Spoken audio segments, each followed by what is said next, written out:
Hello friends, this is Pandey sir. आज friends आप लोगों के लिए मैं प्रेजेंट कॉन्टिन्यूअस टेंस लेकर आया हूँ, second tense. Friends, present continuous tense को हम लोग हिंदी में अपूर्ण वर्तमान काल कहते हैं। फ्रेंड्स, इसको अपूर्ण वर्तमान काल इसलिए कहते हैं क्योंकि वर्तमान में कोई भी कार्य पूर्ण नहीं होता है, जारी रहता है। इस टेंस की जो पहचान होती है फ्रेंड्स, प्रेजेंट कॉन्टिन्यूअस टेंस की जो पहचान होती है, यदि हिंदी वाक्य के अंत में रहा है, रही है, रहे हैं, रहे हो, रहा हूँ इत्यादि शब्द लगा होता है, उसे फ्रेंड्स हम प्रेजेंट कॉन्टिन्यूअस टेंस कहते हैं। रूल्स जो वाक्य प्रोड्यूस करने के होंगे, ये आपके सामने स्ट्रक्चर लिखे गए हैं। पहला स्ट्रक्चर है अफर्मेटिव सेंटेंस। यदि आपको प्रोड्यूस करना होगा तो गाइज सबसे पहले सब्जेक्ट लिखेंगे, सब्जेक्ट के अकॉर्डिंग इज या आर या एम। फिर उसके बाद V4 बोले तो फ्रेंड्स वर्ब में ING जोड़ करके इस टेंस में लिखा जाता है। फिर उसके बाद ऑब्जेक्ट, फिर OW और लास्ट में OW मतलब फ्रेंड्स अदर वर्ड होता है, इसको हम लोग रिमेनिंग वर्ड भी कह सकते हैं। तो अदर वर्ड लिखने के बाद लास्ट में फुल स्टॉप का प्रयोग करिएगा। फ्रेंड्स, सब्जेक्ट के बाद इज आर एम कब लिखेंगे? सब्जेक्ट यदि फ्रेंड्स थर्ड पर्सन का सिंगुलर सब्जेक्ट होगा तो उसके साथ हम इज का प्रयोग करेंगे। थर्ड पर्सन का सिंगुलर सब्जेक्ट मतलब ही, सी, इट या कोई नाम आ जाए या कोई ऐसा वर्ड आ जाए जो सिंगुलर यानी कि एक का बोध कराता हो, उसके साथ हम फ्रेंड्स इज का प्रयोग करेंगे। बाकी जितने प्लूरल सब्जेक्ट होंगे फर्स्ट पर्सन और सेकेंड पर्सन के प्लूरल सब्जेक्ट के साथ आर का प्रयोग करें और बाकी आई के साथ फ्रेंड्स एम का प्रयोग करें। फिर उसके बाद निगेटिव सेंटेंस आएगा। सॉरी फ्रेंड्स, थोड़ा सा एक बार देख लें कि थर्ड पर्सन फर्स्ट पर्सन, देखें फ्रेंड्स, फर्स्ट पर्सन के अंतर्गत आप जानते हैं फर्स्ट पर्सन के अंतर्गत फ्रेंड्स आई और वी होता है। सेकेंड पर्सन के अंतर्गत फ्रेंड्स यू होता है और थर्ड पर्सन के अंतर्गत ही, शी, इट, दे, etc होता है फ्रेंड्स।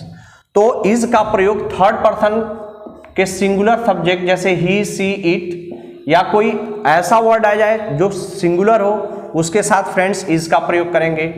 आर का प्रयोग फर्स्ट पर्सन तथा सेकेंड पर्सन के प्लूरल सब्जेक्ट के साथ। फर्स्ट पर्सन का प्लूरल सब्जेक्ट फ्रेंड्स वी होता है और सेकेंड पर्सन का प्लूरल सब्जेक्ट यू होता है। और या कोई भी ऐसा सब्जेक्ट आ जाए जिससे एक से अधिक के होने का पता चले, उसके साथ फ्रेंड्स आर का प्रयोग करेंगे। और बाकी एम बचा तो एम फिक्स है फ्रेंड्स, एम का प्रयोग जो है केवल और केवल आई के साथ करेंगे। तो ये फंडे रहे जिससे आप समझ लेंगे। सो फ्रेंड्स, अब आगे देखते हैं हम लोग कि इसके बाद अब निगेटिव सेंटेंस का स्ट्रक्चर क्या होता है। फ्रेंड्स, निगेटिव सेंटेंस में सबसे पहले आप सब्जेक्ट लिखेंगे, फिर अकॉर्डिंग टू सब्जेक्ट इज या आर या एम का प्रयोग करेंगे, जैसा कि मैंने बता चुका है कि इसका प्रयोग कहाँ करेंगे, आर का प्रयोग कहाँ करेंगे, एम का प्रयोग। फिर उसके बाद निगेटिव एन मतलब होता है फ्रेंड्स नॉट या नेवर, तो इज आर एम लिखने के बाद नॉट या नेवर लिखेगा। फिर V4 यानी कि वर्ब में ING जोड़ के लिखेंगे, फिर ऑब्जेक्ट, फिर OW मतलब अदर वर्ड और लास्ट में फुल स्टॉप का प्रयोग करेंगे। इंट्रोगेटिव, आई मतलब इंट्रोगेटिव फ्रेंड्स, एन मतलब निगेटिव और ए मतलब अफर्मेटिव। तो अब इंट्रोगेटिव सेंटेंस जानते हैं फ्रेंड्स दो प्रकार का होता है। यदि वाक्य क्या से फ्रेंड्स शुरू होगा तो इज या आर या एम यानी कि हेल्पिंग वर्ब को सब्जेक्ट के पहले अकॉर्डिंग टू सब्जेक्ट लिखेंगे, यानी कि सब्जेक्ट के पहले ही इज या आर या एम का प्रयोग तब करेंगे जब वाक्य क्या से प्रारंभ होगा तब। इज आर एम का प्रयोग करने के बाद सब्जेक्ट, फिर V4, फिर OW, फिर अदर वर्ड, लास्ट में क्वेश्चन मार्क का प्रयोग फ्रेंड्स करेंगे। दूसरा फ्रेंड्स मैंने लिखा है IW। यदि वाक्य के बीच में कोई इंट्रोगेटिव वर्ड जैसे प्रश्न पूछने वाले शब्द कब, क्यों, कैसे आते हैं तो उनकी स्पेलिंग को सबसे पहले लिखेंगे, उसी को हम लोग इंट्रोगेटिव वर्ड कहते हैं। इंट्रोगेटिव वर्ड को WH फैमिली भी कहते हैं। तो इंट्रोगेटिव वर्ड लिखने के बाद इज या आर या एम लिखने के बाद फिर सब्जेक्ट के बाद V4, फिर ऑब्जेक्ट, फिर OW, लास्ट में क्वेश्चन मार्क का फ्रेंड्स प्रयोग करेंगे। फिर अब चौथा और लास्ट स्ट्रक्चर है इंट्रोगेटिव एंड निगेटिव का। तो जब फ्रेंड्स वाक्य क्या से प्रारंभ होगा तथा नकारात्मक होगा तो सबसे पहले इज या आर या एम अकॉर्डिंग टू सब्जेक्ट लिख देंगे, फिर सब्जेक्ट के बाद नॉट या नेवर का प्रयोग करेंगे, फिर V4 यानी कि वर्ब में ING जोड़ के लिखेंगे, फिर ऑब्जेक्ट, फिर OW और लास्ट में क्वेश्चन मार्क का प्रयोग करेंगे।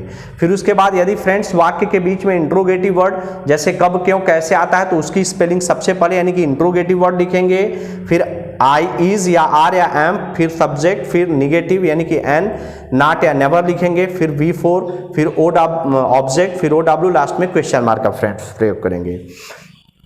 अब हम आते हैं फ्रेंड्स वाक्य पर। जैसे अगर आपसे एग्जाम्पल में कहा जाए कि वह पढ़ रहा है, वह पढ़ रहा है, वह पढ़ रहा है, तो फ्रेंड्स हमने पहले ही जब मैं प्रेजेंट इंडेफिनिट टेंस पढ़ा रहा था तभी मैंने बताया था कि वाक्य का यदि सब्जेक्ट पता करना हो तो वर्ब के पहले कौन का प्रश्न करें।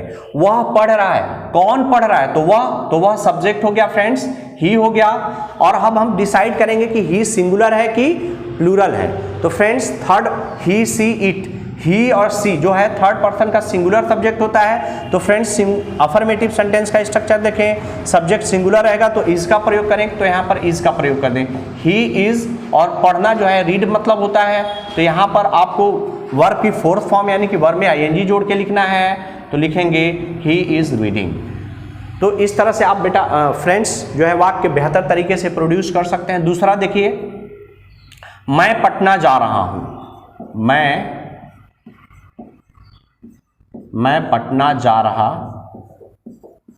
रहा हूं।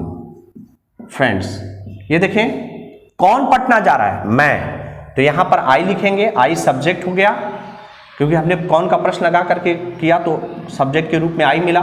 मैं पटना जा रहा हूं, आई, फिर उसके बाद फिक्स है बेटा, आई के अनुसार एम का प्रयोग करेंगे, आई एम, फिर जा रहा हूं, क्या कर रहा हूं, जा रहा हूं, तो आई एम गोइंग, कहाँ, टू पटना, यानी कि कहीं जाने के अर्थ में बेटा प्रीपोजिशन टू का प्रयोग करते हैं। हम जब प्रीपोजिशन टॉपिक पढ़ाएंगे तो आपको एक एक प्रीपोजिशन के बारे में क्लियर करेंगे। I am going to Patna.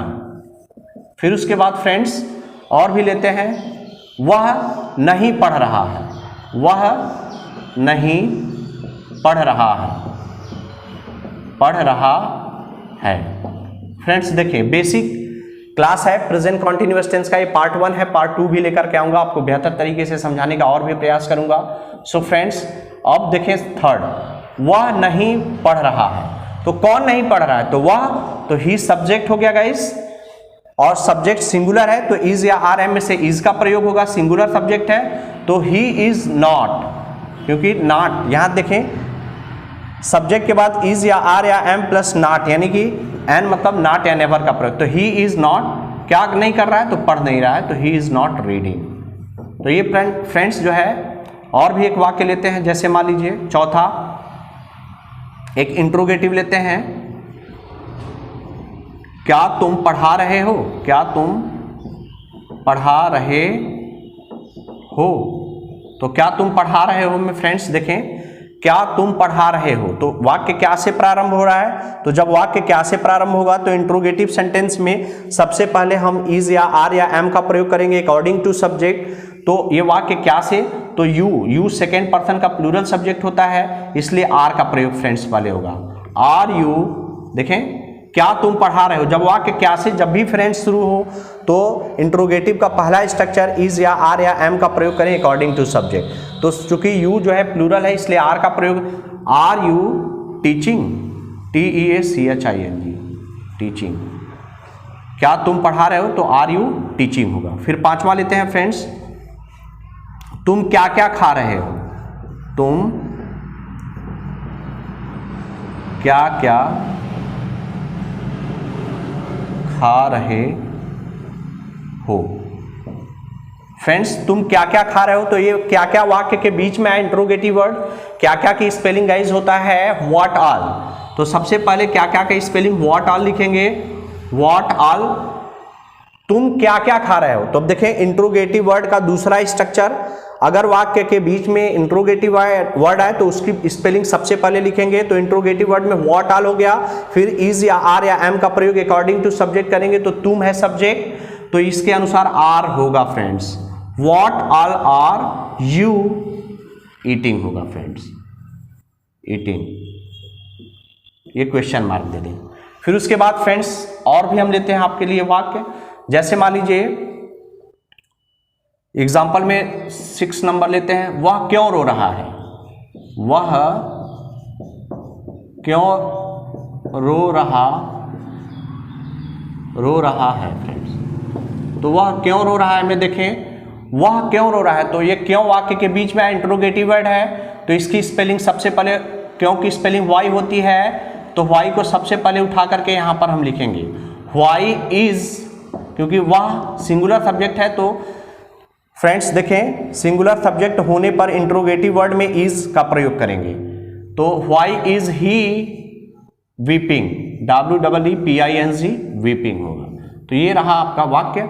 7वां लेते हैं फ्रेंड्स, वह कहाँ जा रहा है, या मान लीजिए वे लोग कहाँ जा रहे हैं, वे लोग कहाँ जा रहे हैं, वे लोग कहाँ जा रहे हैं। तो कहाँ की स्पेलिंग फ्रेंड्स वेयर होती है, तो वेयर आर, क्योंकि वे लोग की स्पेलिंग दे होती है तो दे प्लूरल सब्जेक्ट होता है, इसके लिए आर आएगा, where are they going. 8 number friends, तुम कब खेल रहे हो, मान लेते हैं फ्रेंड्स, या हम लोग कब खेल रहे हैं, हम लोग कब खेल रहे हैं, कब खेल रहे हैं। तो फ्रेंड्स हम लोग कब खेल रहे हैं में कब की स्पेलिंग व्हेन होगी, तो when are we playing. So friends ये प्रेजेंट इंडेफिनिट टेंस का बेसिक क्लास रहा। आशा करते हैं कि आपको बेहतर समझ में आया होगा। अगर कोई प्रॉब्लम्स होगी तो कमेंट जरूर करिएगा, और ऐसे ही अब हम प्रेजेंट कॉन्टिन्यूअस टेंस का सेकेंड पार्ट लेकर के आएंगे और बेहतर आपको समझाने का प्रयास करेंगे। और फ्रेंड्स यदि वीडियो मेरा समझ में आया होगा तो लाइक शेयर सब्सक्राइब जरूर करिएगा। Thank you.